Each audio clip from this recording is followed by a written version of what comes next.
Assalamu alaikum warahmatullahi ta'ala barakatuh. This is Sami Muhammad Al-Saadi, TESOL student. This is my third semester, and this is my first presentation as a requirement for innovation in learning and teaching subject,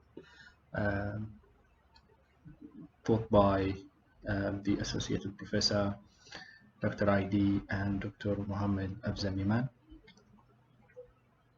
So the presentation is about that we need to identify a problem and some sort of innovative solution towards that problem. So the problem that I choose is number one is problems of online learning during COVID-19 pandemic.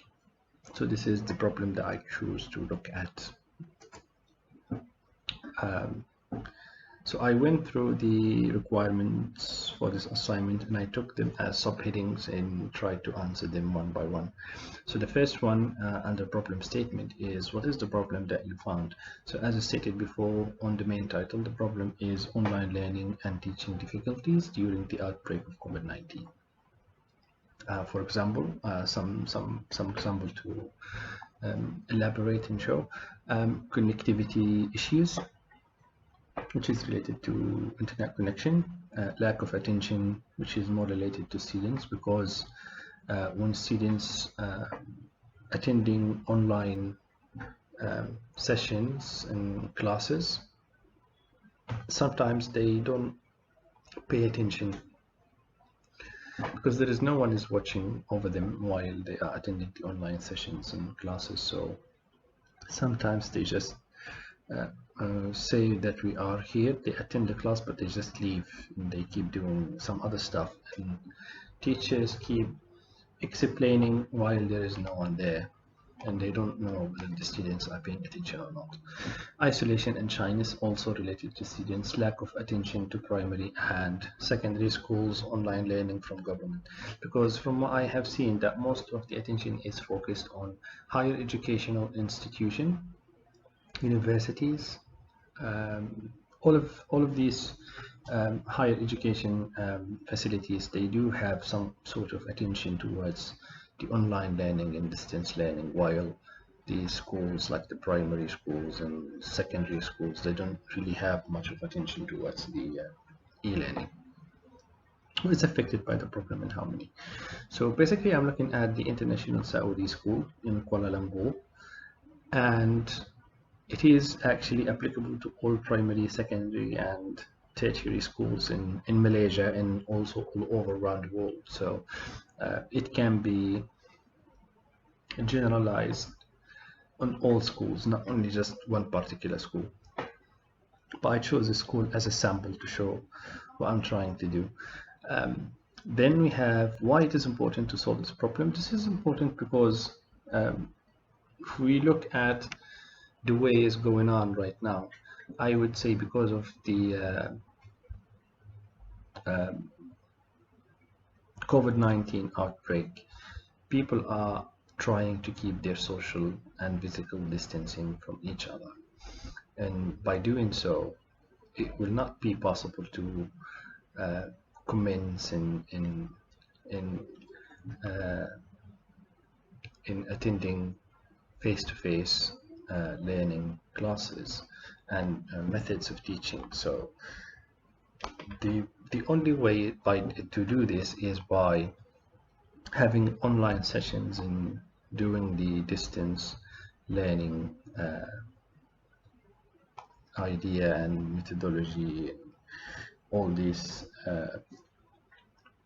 things. So it is important for us to look at the main concept, the problems and challenges that might face the teacher learners and the student learners, and how can we tackle them in a way that would help improve the experience for both the students and the teachers as well. See how today solve this problem right now.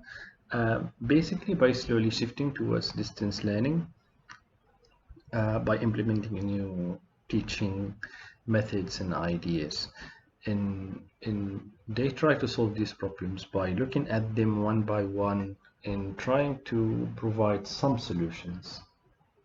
Who else has attempted to solve the problem? Well, I would say the challenges facing the online learning scheme has been there for quite some time now, and many researchers, policymakers, and students and teachers and lecturers and everyone who was trying to look at the issue, they have been trying to solve these kind of problems for quite some time now. How effective are current solutions and attempts? Well, I would say every single solution provided by someone looking at a problem depends on the problem itself, what kind of problem it is, and then it depends on the perspective that the person who provided this solution, what kind of perspective he or she was looking at while trying to solve the problem in hand. And I would say the solutions provided, if they are implemented in the correct and the right way, they can be an effective solutions, of course. Let's move on to the second main point, how you collect the information, and evidence must be presented. So because of COVID-19 and because of CMCO imposed by the Malaysian government to protect the society and flatten the curve of the COVID-19 pandemic, I had to go through the online platforms and decided to use WhatsApp to ask one of the teachers who teach online at this moment in this particular school. His name is Walid and he is a Saudi teacher.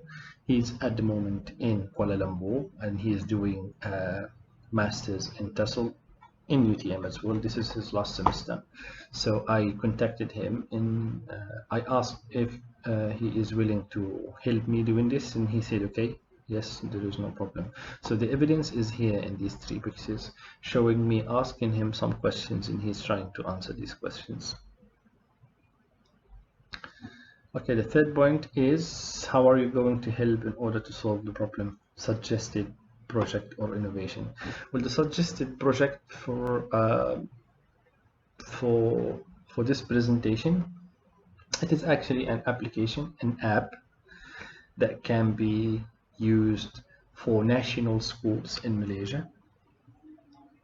This app should have its unique features, which is dedicated only for the schools here in this region, where all students can use the app by using their smartphones, tablets, or computers.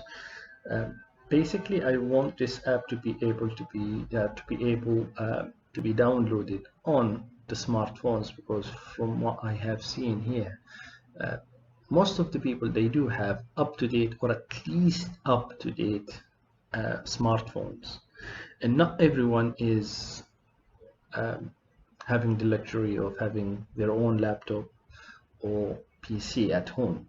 So the need to come up with an application that can be downloaded on smartphones is therefore necessary for this project to be successful. So this is one of the things. Also, the application will have registration functionality for each school alone, online classes, sessions, if you want to have them as like only sound or video recorded, and some other useful functions as well. The last point is, what is the constraint for the suggested idea? I would say there are a lot of constraints. For instance, internet connection, because it's not always there for everyone. Some people, they cannot even afford to have internet connection back home, so this can be one of the major issues.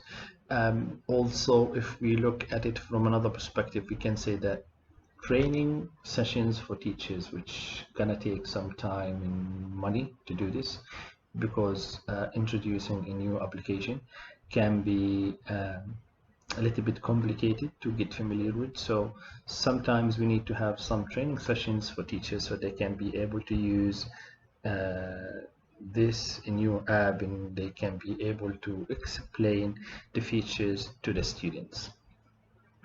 So this can take some time and effort and money. Some teachers as well, they refuse using online teaching technology because neither they are too old to use this, or they don't have enough expertise, and they don't feel comfortable because they have been raised on the traditional way of teaching, and they are not really good with technology, so they resist actually using anything related to internet, and therefore they would resist teaching on online platforms. So this can be also one of the challenges that we might face. Also, designing such an application is going to take some time, effort, and it needs to be tested before, and also it needs to be listed in different platforms like in Android phones or iPhones. So this is also related to commercialization. So there are some challenges that we need to look at before commencing with the suggested innovative project. And yes, that's all and for my presentation. And thank you very much for listening, everybody. And I hope um, it was good enough for you guys. And thank you very much. Assalamu alaikum wa rahmatullahi ta'ala wa barakatuh.